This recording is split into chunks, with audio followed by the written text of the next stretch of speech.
Our goal in this lesson is to be able to complete the square to write the equation of a circle in standard form.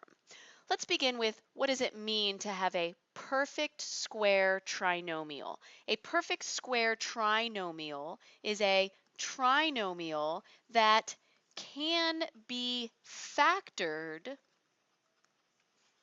into a binomial squared. A binomial squared. That's what it can be factored into. So remember, tri means 3. Trinomials are what these are, 3 terms, 1, 2, 3.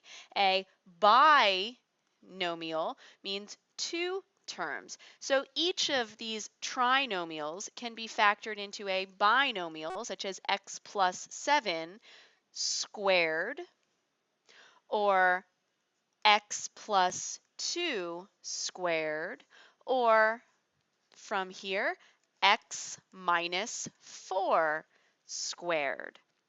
Now, ultimately, what I'd like you to do is to see the pattern in how we go from the perfect square trinomial to the binomial squared.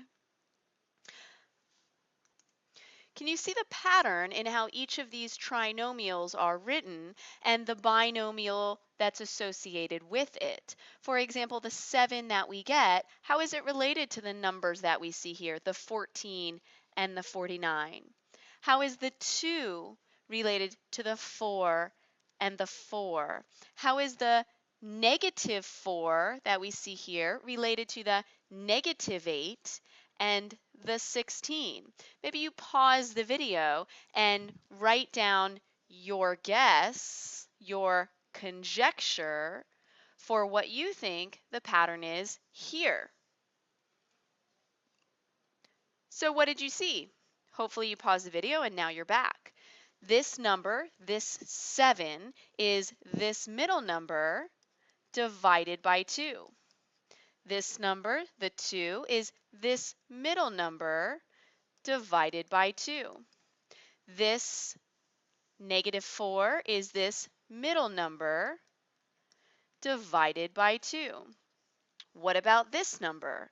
That third number, the 49, for example, is that binomial number times itself, or squared. 7 squared equals 49.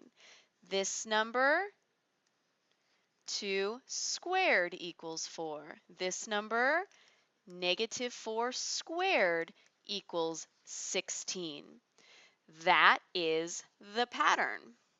So now we're going to use that pattern to factor the trinomial into a binomial squared. So again, notice all of these.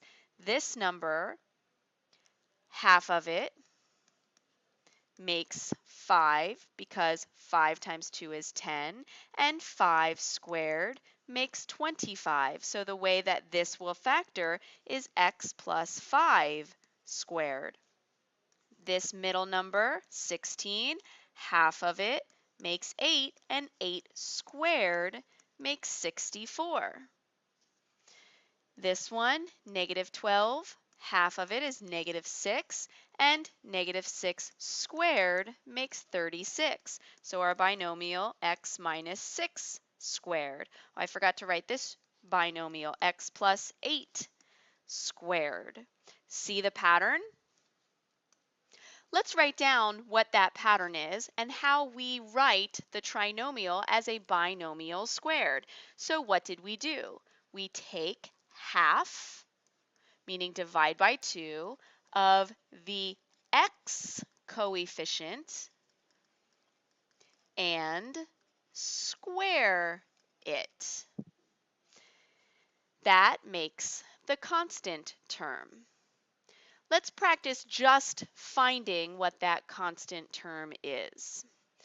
Fill in the term that would make each trinomial a perfect square and write the trinomial as a binomial squared. So the x is here, the coefficient is 6, half of 6 is 3, and 3 squared is 9. 9 goes here. Now for the part where we write the binomial squared, it's the number we got taking half, x plus 3 squared. Do you want to try the other two? Pausing the video and come back and see how you did. The x coefficient is positive 20, divided by 2, it's 10, and 10 squared makes 100, so 100 goes here. The binomial comes from that number we got by taking half, positive 10, so x plus 10 squared. Here, negative 24 divided by 2 makes negative 12. Negative 12 squared makes 144. That goes here as the constant term. The binomial is x minus 12 squared. Now here's the goal, applying it to the equation of a circle. How would you graph the circle given an equation in standard form? So remember what standard form looks like. X minus h squared plus y minus k squared equals r squared, where we use that equation and first we find the center, which is h comma k, the numbers next to the x and the y, or subtracted from, and the radius, which equals r, or the square root of that number on the other side of the equal sign. How would you graph a circle given an equation in the general form? Well, remember what the general form looks like. General form is ax squared plus by squared plus cx plus dy plus e equals 0. How do you graph the circle given the general form? You don't. First, you have to rewrite the equation in standard form. Because standard form is where we get the information to graph it. Then we plot the center and use the radius. So let's do some of that. Let's take a look at some examples where we're given the general form. We cannot graph the circle from the general form. So we're going to change to standard form by completing the square. We're going to start by collecting all the x terms together. So the x terms we collect, x squared plus 2x, and we leave a blank. And then we collect all the y terms together. Notice I take the sign with it. Y squared plus 6y and leave a blank. Anything that's not an x or a y, we move to the other side. Plus 1, so I subtract 1. So on the other side equals negative 1. Now we complete the square. So let's remember the process for completing the square. Here is the 2, the coefficient for the x. Take half of it, we get 1, and 1 squared equals 1. So that number goes here, plus 1. But I never just add a number to the left of an equal sign without also adding it to the right. So I also remember plus 1 here. For the y's, 6 is the y coefficient. 6 divided by 2 is 3, and 3 squared is 9. So positive 9, or add 9. But again, I don't just do it to the left without also doing it to the right. Let's rewrite what we have. X squared plus 2x plus 1, y squared plus 6y plus 9. Now, there was a plus here, so there's still a plus here, equals, collect all these terms, and we get 9 total. Negative 1 plus 9 is 9. Now, we factor. This is a perfect square trinomial. Remember how we use what we got, the number we divided by 2, goes in our binomial. Then the y group, looking at the y group, the number that we got from dividing by 2 goes in the binomial. And then the other side of the equation. Now we have the standard form for the equation of the circle. This tells us our center. The center, -1, -3. It also tells us the radius. The radius is the square root of 9, or 3. And now we can graph it. -1, -3, and then I count 3 in each direction to get my circle. Let's try another example. Maybe you pause the video and try this one yourself and come back and see how you did. First, we collect all the x terms. Notice I take the sign with it. X squared minus 8x, leave a blank. Then I collect all the y terms, plus y squared plus 6y, leave a blank.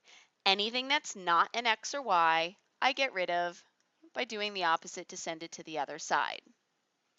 Now, I'm going to complete the square. Look at the x coefficient, take half of it, I get -4, and -4 squared is 16. That goes here, plus 16, and add it immediately to the other side. Same thing with the y's.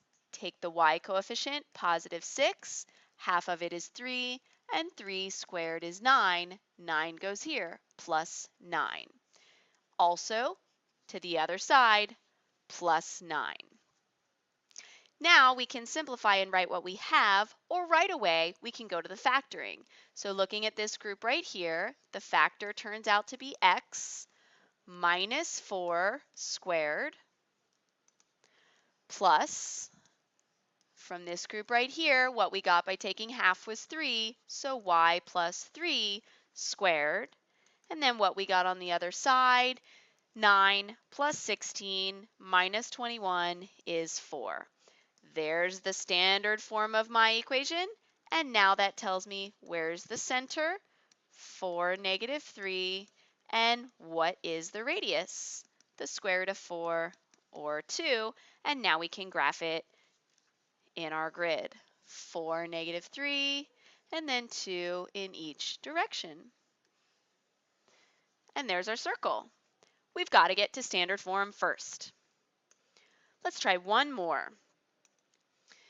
Notice in this one, it looks a little different because we've got leading coefficients that are 2 instead of 1. So the first thing to do when we have 2 instead of 1 is get rid of it, or divide both sides by 2. So that's the very first thing we do, and then we rewrite. 2 divided by 2 leaves us with just x squared plus y squared plus 10x minus 4y plus 25 equals 0. That's better. Now it looks normal compared to what we were doing before. Collect the x's. Take the signs with them. X squared plus 10x blank. Collect the y's. Plus y squared minus 4y blank. Everything else that's not a letter, send it to the other side, equals -25. Now let's complete the square. Here's the middle number, 10. The coefficient to the x, divide it by 2, get 5. 5 squared is 25, plus 25. This one, right away, add it to the other side. This one's -4, divide it by 2, -2. -2 squared makes 4. Put it here, plus 4. Notice how I always use parentheses when I'm squaring a negative. If you type it in your calculator, you have to use the parentheses. Plus 4 here, right away, plus 4 on the other side. Let's go straight to the factoring. From this x group, what I got by taking half, x plus 5 squared. From the y group, what I got by taking half, y minus 2 squared, and then the other side of my equation, 4. And now I have standard form. That tells me my center is -5, 2, and my radius is the square root of 4, which is 2. We can go to graph it, 5, -2, oops, excuse me, -5, +2, 1, 2, 3, 4, 5, 2, and my radius is 2. So there's my graph. And now you can graph the circle from any form.